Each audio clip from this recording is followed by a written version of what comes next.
Hey, bestie. Today's video is a little different. I am sitting down with AJ Wolfe, New York Times bestselling author, creator of the Disney food blog, and the creator behind the All Ears YouTube channel. We are talking to her today about her book, Disney Adults, and why this community matters, what is so important about Disney Adults, and why this community is so misunderstood.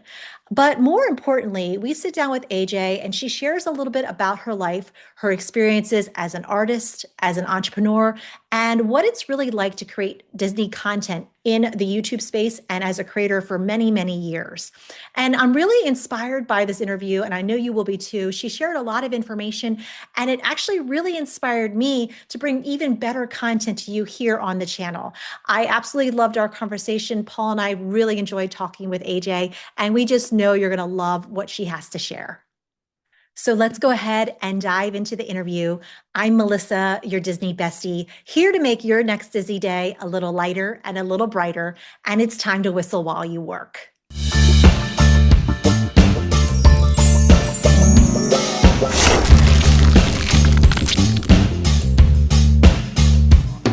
All right, AJ, thank you so much for being here with us today. We're so excited, and congratulations on the book as well. I have the copy here. Congratulations.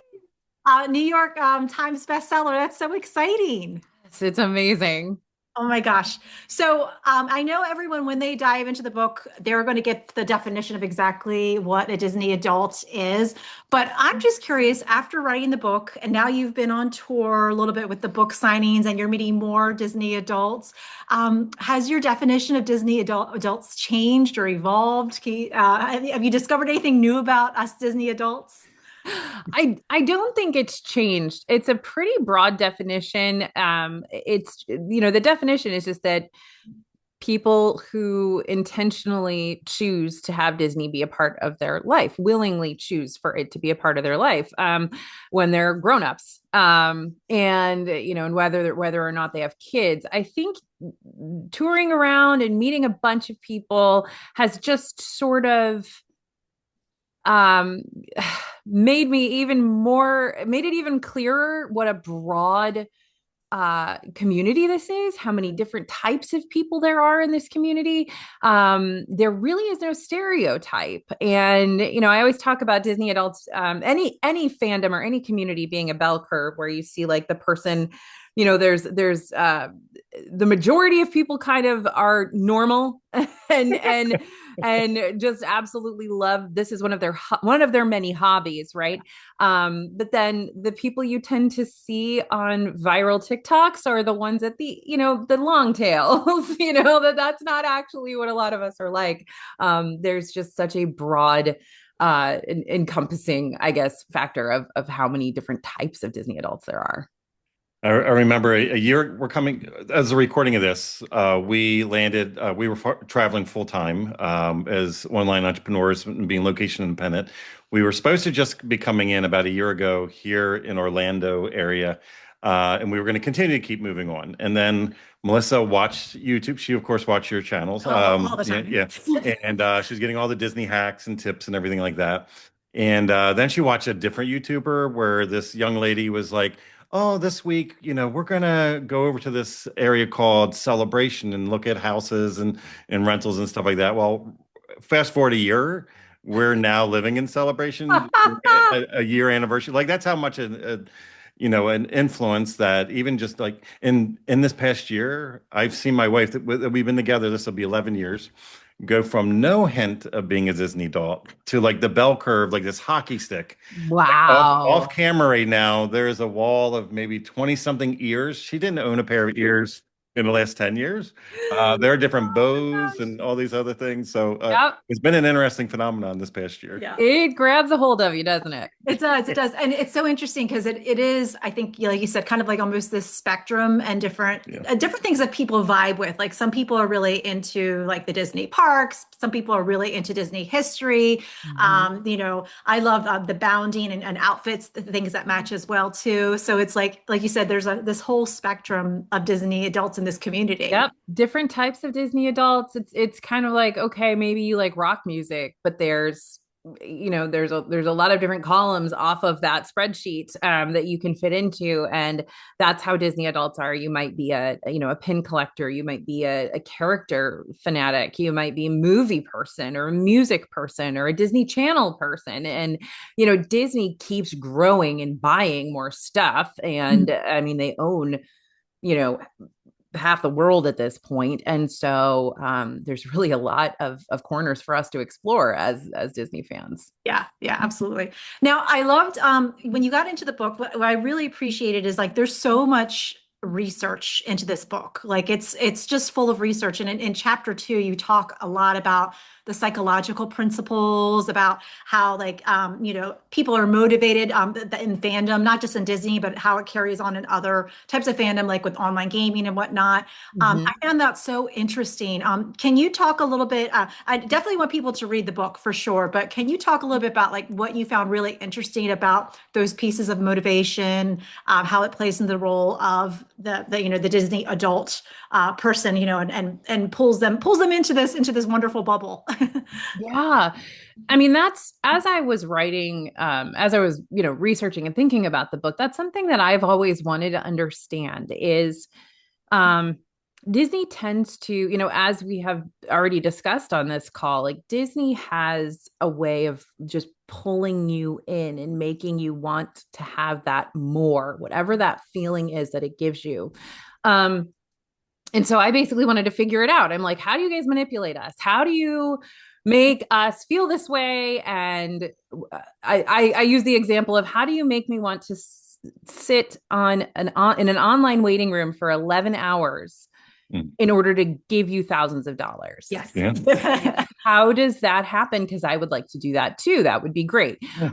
And so, I really wanted to dig into that and figure that out and be like, how do you mess with my brain in this way? And so I talked to a lot of Imagineers. I talked to a lot of psychologists, and there are very basic psychological senses that Disney taps into without you even knowing. But I think the thing that sort of rose to the top for me there was the super sense that they, which is not Spidey sense, it is super sense, that they sort of tap into. They make you feel everything more than you would in a regular day. And so they are appealing to your sight, your sound, your taste, your touch, everything at such a high level that you're just almost overwhelmed. And that's sort of why things stick in your brain so much when you're there. Kids walk for the first time when they're at Disney. They talk for the first time when they're at Disney. And it's because, psychologists say it's because of all of those senses are being engaged at such a high level that you end up doing superhuman things while you're there. And that all sounds weird. It's in the book. I back it up. But Disney has this way, and there's no way that we can like, I almost feel bad for my reporters who are in there every day, because it's like, you need to eventually calm your senses down a little bit. Yes. Attacked with all of this all the time, which is why we actually are reporters, are writers as well. And so they're in the parks like 3 days a week. And then other reporters are in on the other days of the week. Oh, and gosh. they take breaks. It's like a sensory overload. That's exactly what it is, the sensory overload. And that's also why you have some of the worst fights that you've ever had when you're at Disney. People break up, when they're at Disney, but you also are sometimes able to talk about things with your family that you weren't able to talk about before when you're there. It's just putting yourself in a different situation. So all of that is fascinating, but that also contributes to, levels of addiction, because you want that sensory overload. You want that dopamine hit. You want all of that stuff that you feel at Disney over and over again. And so sometimes it can tip over into, a negative side effect. I don't know if that answers the question. No, yeah. But there's so much to talk about there. Yeah. It's fascinating to me. And when you were saying this, the sensory overload and experiencing it brought me back to when I was a child. Melissa's family did go to Disney World a lot when they were younger. I came from a poorer background, but it was like when I went to see like Star Wars, I think every kid, either whether it's Superman or Star Wars, you believed like you had the force and like you just had to concentrate the right way and do it. And now you get to have that lived experience, like you're immersed in these lands now. And because there is this, I would say ethical manipulation, Mhm. in a way, because they're being very intentional with the experience, to heighten it. And I always feel like even with Star Wars stuff like that, there's the good side of the force and the dark side of the force. So even when it comes to we're all willing participants. We made a decision before we got into the park or before we bought the product or service or the movie ticket. Like we could have went somewhere else. We could have done Right. something else, but it's all really packaged really well. Do you Yeah. see so you've detailed because you've been doing the blogging and YouTube. You were one of the most early Mhm. adopters many years ago, Yeah. and you see stats within like your channel and your blog, website, Yeah. stuff like that. So you see probably trends in like an evolution of like topics that are interesting to people. And Mm. because I think because we help people with online marketing like Facebook ads and SEO and things like that in our main business. And what people thought were important like prior to the pandemic and like what they value now. Have you seen any shifts in the last several years on what those Yeah, I experiences think are? definitely. And I think that that's something that that you've got to stay in tune with if you are doing digital media Mhm. is what are people loving now, how are they consuming their content. I think that's one of the biggest shifts, honestly, is how people are consuming content, right? Like Mhm. Yeah. people aren't reading blogs anymore, people aren't consuming walls of text most of the time unless they're doing significant research for something.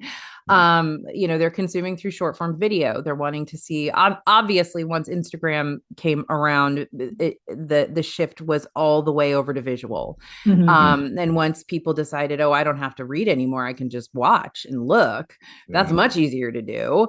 And so that's for sure something that has been happening, which I'm sure you guys are talking about all the time. Yeah. But in terms of Disney stuff, what people are Yeah. Yeah. loving at Disney, I think one of the biggest shifts is just the amount of content online now about Mm, Disney. So you're getting sort of bombarded with all of this information, most of it wrong. Mhm. yeah. And so people are I'm going to say this and I'm not sure it's true, but I'm going to say people aren't necessarily seeking out things that they're interested in. They're letting creators tell them what they should be Mm. interested Mm, yeah. in, which I think is not great. I don't love that Yeah. because I want you to be able to go and find the things that you love Yeah. instead of just following someone else Yeah. what they love. Sure. Um, but I see that people are still very interested in rides and news and things that are happening in the parks, even if they're not going to the parks. Mhm. Yeah. People are still interested in food, but I think food kind of peaked and now it's just steady in terms of the interest in that. I think that hotels are only interesting to people who are actually going to go stay there. Like I don't know that locals necessarily care about hearing very much about the hotels. Yeah. Um, which is interesting for my particular audience because I'm one of the only creators that doesn't live in Orlando. Yeah. Right. Yeah. And so I actually get the chance to have the full on experience of, oh my gosh, I have to pack this whole thing into 7 days or four Yeah. days or however long I'm there. And I have to figure out how to get there. And I have to get the cheapest flights and I have to figure out the hotels and I have to figure out the transportation and all of that, which I think offers my particular audience a lot more info Hmm. in terms of, look, I'm making a ton of mistakes too. So I'm going to tell you what I'm doing wrong, Yeah. Yeah. Yeah. more so. Anyway, again, lots of information there. I don't know if it answered your question, but that's sort of Yeah. the trend that I'm seeing is that people are definitely gearing towards, short form video, obviously visual content, not reading as much anymore. And then I do feel like people are letting themselves be told. It seems like Mhm. a less um intentional way to do Yeah. research. We used to make tons of spreadsheets and everything. I don't know if people are doing that anymore. So Yeah. Yeah. Yeah. It's really interesting because I think the algorithms and I think even YouTube reacting and Facebook Meta reacting to the TikTokification of everything, where it's not necessarily the followers as much, which is horrible because you have built one of the most respected followings within that space. But it's like the discoverability, like what's the algorithm going to serve me? Yeah. You Oh, I know, don't think that's horrible at all. yeah. I think that's great. I mean, a follower count is I guess it's a badge of I don't know, not even honor. It's, you worked hard. Oh, yeah. But what's always been more important, I've always said to my team that we're a startup. We've been doing this for 16 years, but we are absolutely still a startup because digital media changes every single day. Yeah. And if you are not figuring out how to get the audience what they want now, you can't rest on any laurels. There are no laurels. And so I'm so glad that, the algorithms have shifted and understand that no, you have to actually continue to create great content. You can't just build an audience and think they're going to stick around. I wouldn't. Right. I wouldn't stick around if you're just making crap. That's so true. like, that's my thing is like, no, I'll start fresh every single day with zero. Right.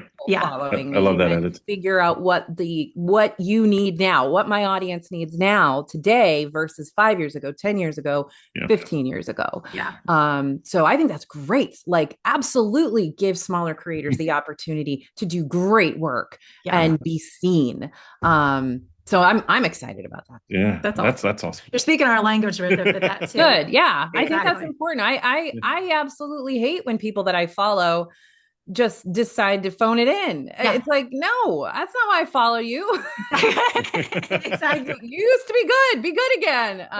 But and everything changes so much, and the audience needs different things. We're coming into Gen Z is starting to have a family now, and they are starting to go to Disney, and they look at things completely differently. They're drinking less alcohol. They're spending a lot of money, but it's on targeted stuff. They're not there. It needs to be high value. It needs to be worth it. Lots of changes. And it's like, okay, make different content for those people. Absolutely. That actually kind of leads into my next question with Disney adults, with the phenomenon of it. How much of it do you feel like is Disney kind of creating these with all the different, different things like, for example, like some of the adults only bars and like the lounges and things like that. How much of it is, it's like, which came first, chicken or egg type of question? Is Disney creating this, or is it happening organically with these adults? Like, what are your thoughts on that? Disney is 1,000% reacting. We've been around. We've been here. I think that statistics are showing that millennials are having fewer children.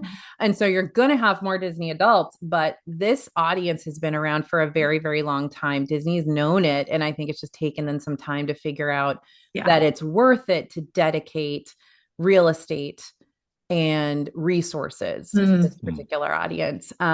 This audience has expendable income. And that's something else that Disney is looking to tap into is, and I talk about this in the book, is yield, getting more money from the same bodies.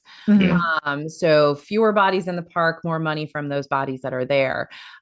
Because they also know that you can't continue to grow your attendance, forever. You don't have the room. You don't have the space.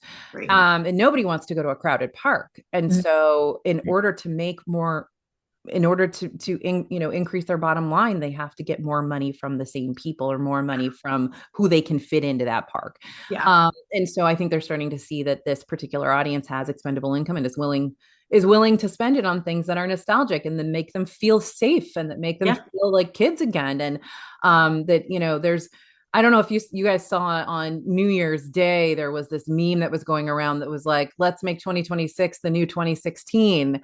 And I feel like you've got these generations that are, I guess, fantasizing about what life used to be. And it's like, 2016 wasn't that great either. Like, you guys don't know that. And so you're just like, that was when I was a kid and it felt better. I was better. And so I think that they are actively chasing that feeling. And Disney's like, okay, we're in. We will we will give you stuff to be nostalgic about.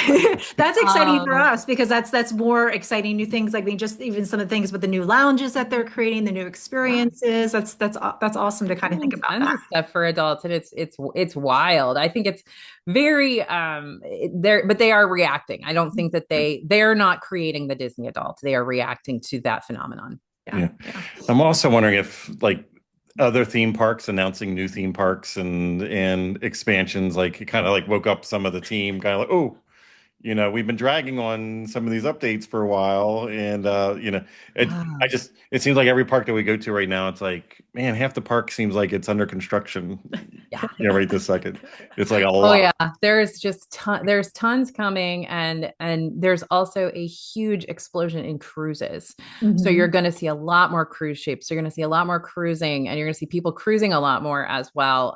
Just people that you didn't expect to be cruising are going to be cruising. Yeah. So that's interesting as well. So again, it's that shift in trends and where Mhm. this audience is going and what they want. I think that there's and this might just be me talking, but there's this huge desire for both nostalgia, but also ease of movement and ease of your vacation. Have your easy vacation. Yeah. Mhm. I don't want to go rope drop to fireworks and plan everything and have it be hard. I just want it to be easy, and cruising is easy. So Yeah, exactly. Yeah, since we've been here, Melissa has shifted from rope dropping to rope Rope flopping, flopping. is what rope she, I love a good rope flop. The rope drops I can do, but I love a good rope flop where you just show up and you just just ease. ease into well, when you live there, you It's easy. can. It's You easier. absolutely can, because it's like the Disneyland concept, right? These Yes. Disneylanders is mostly locals, Yeah. and they just kind of go after work and they have a drink and they go on a ride and then they go home, and they can Yeah. do that, and it's a Yeah. completely different way of approaching Yeah. Absolutely. Well, we had the Disney park. yeah, Yes. we had that evolution because we were from the Northeast having to plan out, come down. It's the one, for my 50th birthday a few years ago, we used to snowbird down to the Florida Keys during this time, January time of the year every year. And I just said to her, I was like, I would like to do a VIP tour for my 50th birthday. Yeah, that Yeah, was that would be fun. really cool. And so that took a lot of stress out. I mean, it was a Oh yeah. premium, of course, to have that experience, but we had that evolution. So it sounds simple right now, but we've only been doing that part for like the last year. Like It's it's still still fresh. fresh, and it's still Yeah, exciting that you're like, I could just go to Epcot Yes. and get my steps in. Yes. Yeah. Yes. exactly. Yes. Yes. So it's Yes. been very brand new. Now, with you saying like this evolution, even going towards cruises, do you see maybe a second book that's going to be talking about that? Do you see any of your channels, or maybe a new channel where you're going to lean into? Like if the eyeballs and the attention are going that way a little bit, is there an evolution within the DFB blog world, or on your guys' end where you're going to cover that stuff? We definitely cover cruises. We Yeah. have lots of cruises on, lots of cruise content on our YouTube channel, Yeah. and on the site. But I don't think there's going to be a new channel or anything like that. It's just going to Yeah. be more coverage of, Yeah. of, of that, and digging into that a little bit more intentionally. Although again, we've been covering it for a long time, so we got good stuff out there, I promise. Yes. But I think that there definitely won't be a book on something like that. But there will be another book. And I think it's going to be a bridge potentially out of Disney Mhm. to something a little bit broader, something a little bit wider. So and working on starting a couple of podcasts right now as well. So that's coming down the pike too. But yeah, I just think, that's our job, is to follow. And I put this thing on LinkedIn yesterday that was basically just like the buzzwords right now, right, are like authenticity and owned audiences and brand is king. And I'm like, that's always been true, you guys.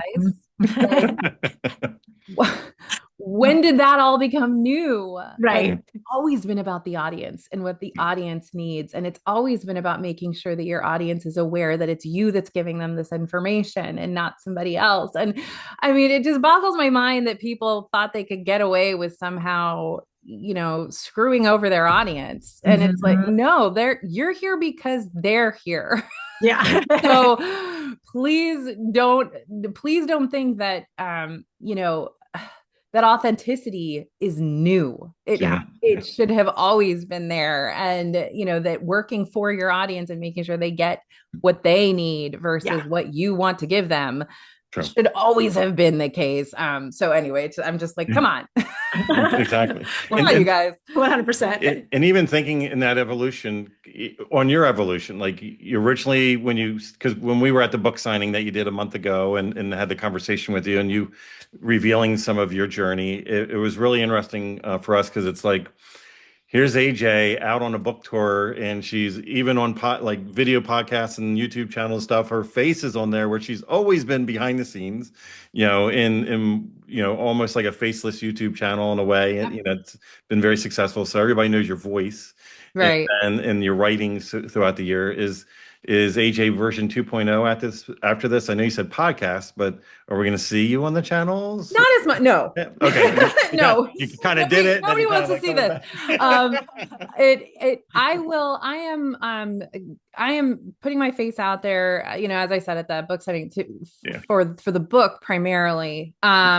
I think the podcast will have my face because again, the podcast isn't going to be entirely Disney centric. And it's not just going to be Disney tips and information. It's going to branch out a little bit. But when it comes to DFB, you're not going to see AJ very much. There's no reason for me to be in there, and there's no reason for me to insert myself in there. But it is, you know, it is still branded to me to an extent. But I think you're going to see more of me as we expand, as we start talking about some different things. That's exciting. That is exciting. I have to say is that because even when Melissa and I were trying to navigate even the channel that she wanted to create and do, it's like you're what you've created, because we come from an entrepreneurship standpoint. Like we're very blessed that we have a very successful online business, and it does really well and allows us to travel full time for many years now and stuff. And it most people come into the YouTube space definitely with the creator mindset, almost an artist mindset, very organic, very slow, very long term and everything. And there's nothing wrong with that. But we look at and this is just us observing from the outside, and we could be completely wrong, but it's like, you do have that creator element, but also it's like, you can tell you're a business owner, entrepreneur, and you take this very serious. And the amount of research that's done, how you script things, how it's organized. You can see a lot of intentionality behind it, where we see a lot of vloggers in the space that, and there's nothing wrong. It's different styles and they appeal to different people. Melissa and I, behind the scenes, we call it like scavenger hunt style. You know, it's kind of like, oh, we're going to go in the park and whatever I bump into, that's what I'm going to talk about. And there's a lot of pockets and missing information, but we know when we jump on one of your videos, it's like, we know we're going to get the skinny on like everything that's happening right now, because oh my gosh, I'm a little OCD with all. It's like, and even on our end, it's kind of like there's a gap, maybe in the middle. Yeah, exactly. we can fight our rhythm with that. Yep. Exactly. No, we are, and my husband and I work together as well. He is the entrepreneur and I am the artist. So he has dragged me kicking and screaming every step of the way to creating a functional business. But yes, it is. He's been an entrepreneur since he was 12 years old, you know, so it's that same sort of mindset that is fueling what we do. So yes, we're constantly looking at all of that and figuring out, you know, what the trends are, where is digital media going, but also where's everything else going, right? Like, because that's all affecting digital media and vice versa. So yeah, same thing where, you know, we should hang out with you guys when we come down to Orlando. Absolutely. Absolutely. Yeah, we probably geek out on it. Definitely geek out. Back and forth. He's not really a Disney fan though. That's the difference. Well, I'm being pulled. Like, she goes a couple times a week. I'm like, have fun. Once is fine. I don't. Yeah. He's like, I was the unpaid editor for the first 60 days, and then we were like, okay, we didn't create a successful business for me to be like spending 8-9 hours editing down this video. And these multiple clips. So Are we you did it. sure? Are you sure that's not Well, why it's you like, do what's that? the meaning of life moment? So it's like we have a financial resource that we can trade off to outsource this element Exactly. to get the same consistency that I'd say it was good for me to go through it just so we can figure out our vibe and You like have to style. do it yourself at first so Yeah. that you know Yeah. how to help someone else do it. True, Yeah, true, yeah. yeah. So, and thankfully, we got to that point that we were able to pass it off. And not everybody has that. It's just a resource, time and energy versus a financial resource to trade back and forth. 1,000%. Yeah. Yeah. I'm sure you have tons of process, and I know like we can't go over all the prep, but is there anything that's like standard things that you do when it goes behind with creating your videos? As far as, I mean, there's the research element, there's the actual having your reporters going out in the field, but are there any standards that, the process, the workflow? Would love to hear a little bit about that. If you're open It, to If you're open it. for Yeah. it. in terms of YouTube, Yeah, Yeah. yeah. typically, it is, our YouTube channel is a good example of,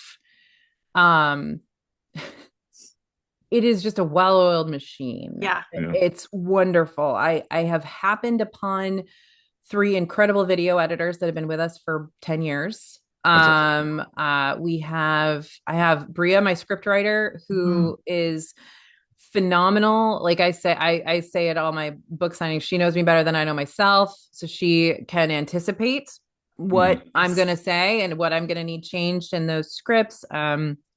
She's incredibly knowledgeable and just an absolute joy to work with. And then I've got my sort of behind the scenes team that are producing the videos, not the video editors themselves, but the people who are going in and pulling all of the content, right? So all of the content has to come from our Dropbox where our reporters are out there getting that content. So it's like, well, for like a good example is, in COVID, we had to change all of the B-roll that we used to mask B-roll. Yeah. Right? Yeah. Because if we didn't have people with masks, then we would get, wait, you don't have to wear a mask anymore? Yep. So, Yep. and then after that, we had to take all new B-roll where, people weren't wearing masks, et cetera. So that sort of stuff has to be managed. And like, are we using Christmas B-roll and we shouldn't be using Christmas B-roll? Or, now they're going to paint the castle. So now we're going to have to get rid of all of our pink castle B-roll and go back to our gray castle B-roll. So all of that has to happen, but it's incredibly smooth and just goes, really, really well. The hardest part is figuring out what is the content that needs to go out there. What do people need to hear about now? Yeah. What do we need to be talking about? And keeping it fresh as well. And I think that's something that, I don't understand how the vloggers go in and just say this, like the parks are all the same. Like, what are you saying? It's new. Whereas I'm down there screwing up all the time and being like, y'all, guess what happened? And then that becomes, oh my gosh, I'm just blah-blahing at you guys now. I was at, the Lime Garage is closed now at Disney Springs, and I had to park in Grapefruit, and it's like a 20-mile freaking walk. Oh, I know. Oh yeah. Disney Springs from the Grapefruit Garage. And I'm like, what in the world? Why would you ever subject yourself to this? And so that's something that's going to come into my videos. I'm like, don't park in freaking Grapefruit. Just go to the Strawberry or whatever. Go to the Orange Garage is our favorite. Orange Garage for sure, but if that's full, because it gets full on the weekend, then go to the surface parking at least, and then you're at least like you can see Disney Springs from the surface parking. So that sort of stuff, and making sure that the tips that we're giving aren't always the same tips, and that we actually have new things to say and new information. But anyway, that's the behind the scenes isn't that shocking. It's very smooth now. We've been doing it for so long. And the key is just to keep, tracking what people need to know now, what people need to hear now, and what's trending as, the problems that people are facing, and just go solve those problems for them. I love that. I love it. And I had to tell you, a couple of years ago, I was having some health issues, and I don't know why, but the Grapefruit was the only one we can go to. And man, did I loathe that walk. Like, it was horrible. Freaking Why great. did they even do that? Why don't they have a little skywalk thing like or like the little conveyor belt thing that they have at like Good idea. Universal that kind of gets you past that catwalk Yeah. and stuff. Let's do a conveyor I belt. would love it. I would love it. And The that sky thing is so small anyway. Oh my goodness. Whatever. the so if we look at this evolution and just with the YouTube channel and the other opportunities you have, how do you, just you guys in general, like even as a family, like keep this interesting and fresh? You know, because I find it sometimes like we've in the last 10 years we've been together, we've had different iterations of our own businesses. And Mhm. there's a certain point where when you're doing something over and over again, it can all of a sudden become feeling like assembly line. Like you just feel like you're just going through the mode. And we even said earlier on, you're like, you don't want this to be like calling in, Yeah, don't phone it in. Yeah, phone it just in phone it in. type Yeah. vibe. Yeah. Luckily, the universe sends us enough issues to work through that it keeps it fresh. Like, and again, when you're working in digital media, everything's changing so rapidly that there's always a new platform you have to figure out. There's always a new trend that you're trying to nail down and figure out, is this going to be long term or not? There's we have 50 people who work for us, so there's always something going on with our team, and who's learning new skills and who's moving in this direction, and all of that. And so I think that honestly, there's just too much going on for it to get boring. But at the same time, big picture, there's a reason why entrepreneurs start their business and then sell it, right? Because they're excited to move on to something new and something different. And I think that's where the real difficulty is here, is that you're talking about the same things over and over again. And so that's why, my husband and I also start other little businesses and have other little tendrils and other things going on and other irons in the fire all the time, because that helps us to learn and experience completely different sets of problems and issues that we have to solve that we can apply over here. So we kind of always have things going on and things we're trying out and things we're playing with elsewhere. And that's also another reason why you'll start to see podcasts and books and things that are not necessarily Disney related, that are coming out of our shop, just to, this is not something we want to sell. This is not something we want to get rid of. We love it and we are dedicated to it and we love this audience. But it is something we want to build on, and it is something we want to expand from.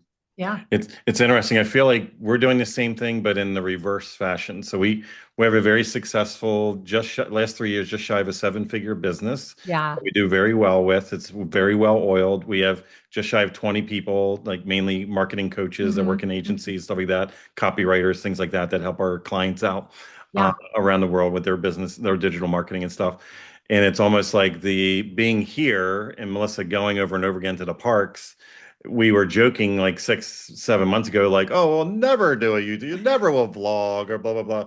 And then you're around it over and over again. And you guys have an incredible high bar, and we really respect like what you do, especially from an entrepreneurship standpoint and everything, because we see through the creator stuff only and just see that part of it.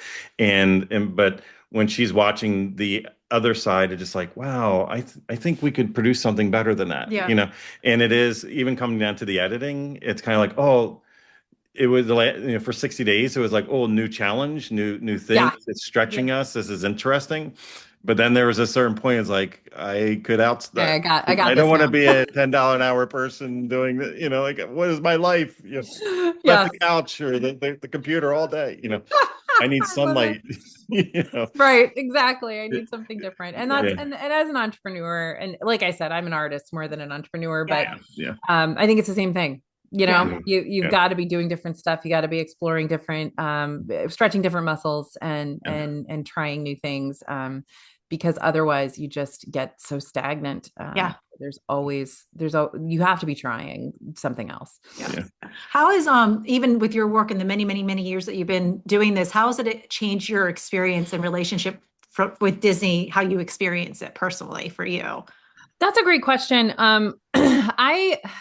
I will say that I have always been a curious traveler. So I've kind of never gone on a vacation where I've just shut off. It's not something that I know how to do.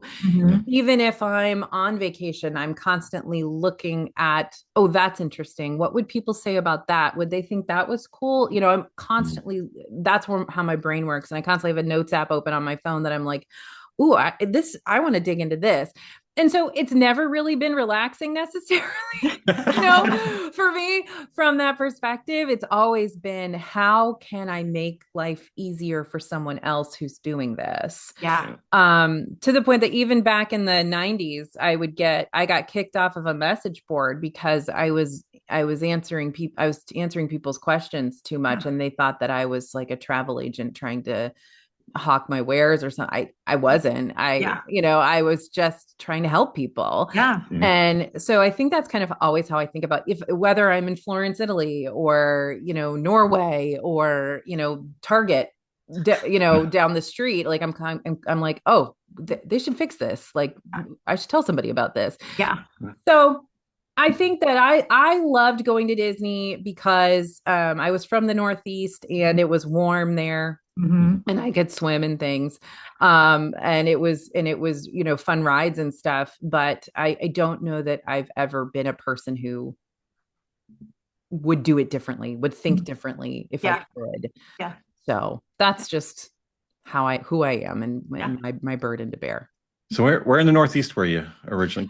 I grew up near Buffalo, New York. Okay, yeah, because we grew up in Delaware, the state of Delaware. Yeah. Oh, really? Yeah, right outside of Philly. Yeah. Yeah. So cool. we didn't go to Buffalo too often. We would go once or twice. I wouldn't. We would go up into into Manhattan and go to Broadway and do different things. So that was like our earlier stage traveling. Doing a lot of that regionally. Yeah. Up there. So I lived in New York City for 5 years, and that's kind of you can see in the book that was sort of when I started to become addicted to Disney. I'm just like, because Disney is the exact opposite of New York City, and it's like, get me out of here. But I was there for 5 years, and I have family in New Jersey and stuff. So yeah, that's awesome. We still love that region, but every the last several years we would snowbird down because we wanted, there's a snowstorm coming. Maybe we should move up our date to leave. And exactly. It's like, we're not leaving. We're going to stay here now. Now we're just going to stay here. No, I know exactly. I feel like people from the North enjoy Disney even more just for that bonus extra. Like, oh, this is actually a palatable temperature down here. Yeah.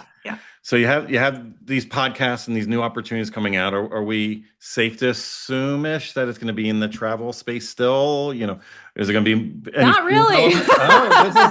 That's not really. There have other interests. I think there will be some of those irons in the fire that will be travel related. But no, I'm again. My passion is helping people. My passion is making people feel better, and safer and more comfortable and more confident. And so I think it's going to be more in that arena of just that's always kind of been my what's driven me through everything I've done. Yeah.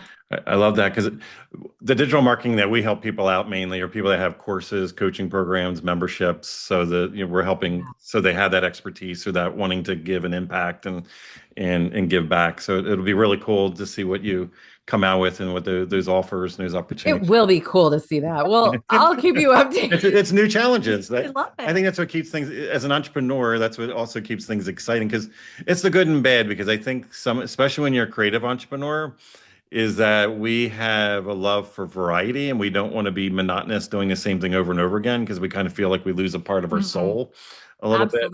So it's that creativeness of like going out and trying something new, and if something doesn't challenge you anymore, it's almost like, let's put that aside. Let's do something that challenges us. Yeah. Which is funny because again, like I said, my husband is the entrepreneur. I am not, and my level of anxiety around business at all is so high. I'm just like, oh my gosh, and so it is. I feel like I'm constantly learning every single day, kind of how to manage that anxiety and that Mhm. stress level and turn that into excitement Yeah. versus fear. Yeah. And that alone is, again, it's a challenge every single day for me because it's not how I'm coded. So that's also an interesting thing to talk about from both a business perspective and a creative Yeah. perspective too, because the fear can absolutely destroy every opportunity that you have, and Mhm. it's something that you need to be very careful about how you manage. Absolutely. That's interesting because that even with you reframing that word, it reminds me years ago when I used to own a real estate company many years ago. I had 8 offices between Delaware and Maryland, and in 2008 I lost everything.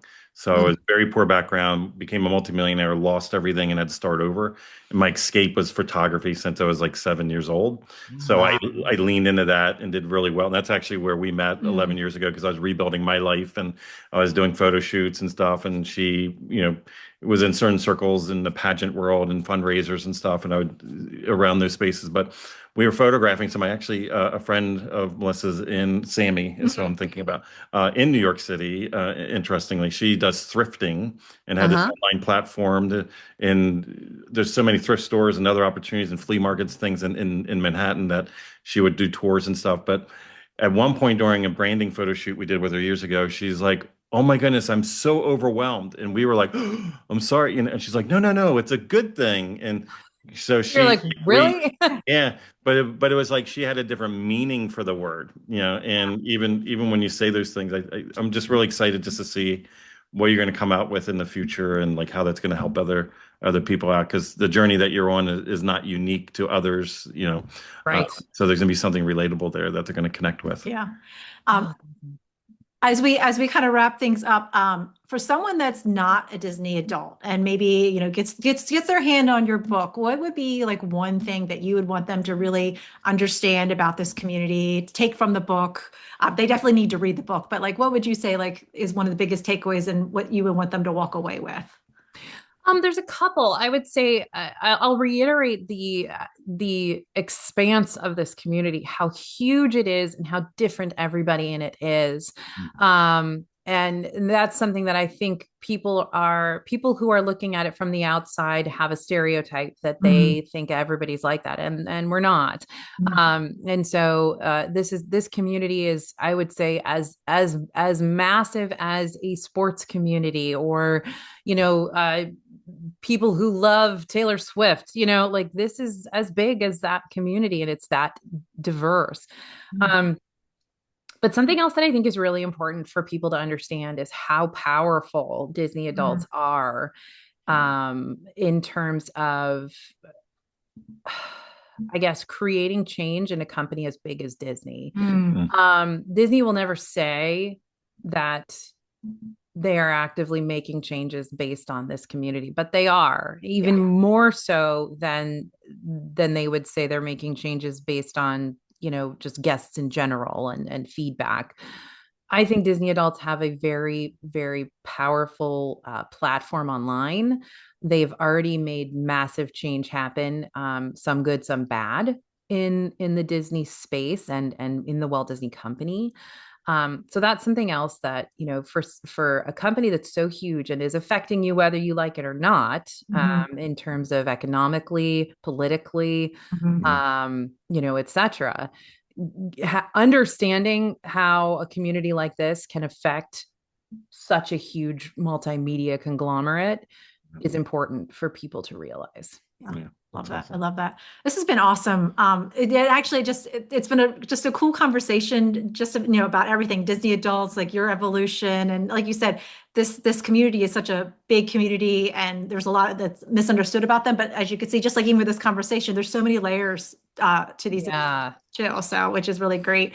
We're definitely going to share with everyone how to get their hands on your book. But is there anything you want to share? How people can get in touch with you? I know, with the channel, we like that. Just kind of share all the ways that they can follow along your journey and everything you have coming up. Yeah, absolutely. I mean, we're at Disney Food Blog on most platforms, either Disney Food Blog or DFB Guide.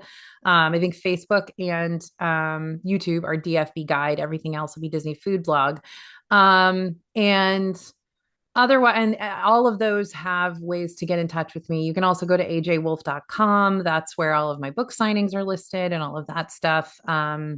So yeah, I would say just go find me there. Awesome. Perfect. Thank you so much, AJ. This has been awesome. We really appreciate it. Yeah, thank Thank you. you for the opportunity. It's been great to chat with you. Yeah. Oh, Awesome. thanks. Thank you. I absolutely love this conversation that we had with AJ, and I hope it gave you a whole new perspective. I know it gave me an entirely new perspective and motivation as well. And I love talking to her about Disney adults and learning a little bit more about them. But also, I loved hearing a little bit about her background and what it's really like to tap into your creativity and build something that you really love. So I hope that inspires you too, Bessie, that if there's something that lights you up that you love, to just go for it and build it and really put some energy into it. And you just never know where it's going to take you. And if this interview really inspired you, would you please like and subscribe to the channel so that you can get more of this kind of content throughout the year, and also share it with a friend as well that might find it interesting. And also, I would love to hear with this interview, what was a point that really inspired you? What was a big aha for you? Put in the comments below one of the parts of the interview that really inspired you. I would love to hear from you. And if you're interested in following me on my adventures to the Disney parks, resorts, and all the magic in between, make sure you like and subscribe to my channel and ring that bell for future notifications. I would absolutely love it if you came on my next adventure with me. Thank you so much for watching. And remember, make today a little lighter, a little brighter, and whistle while you work.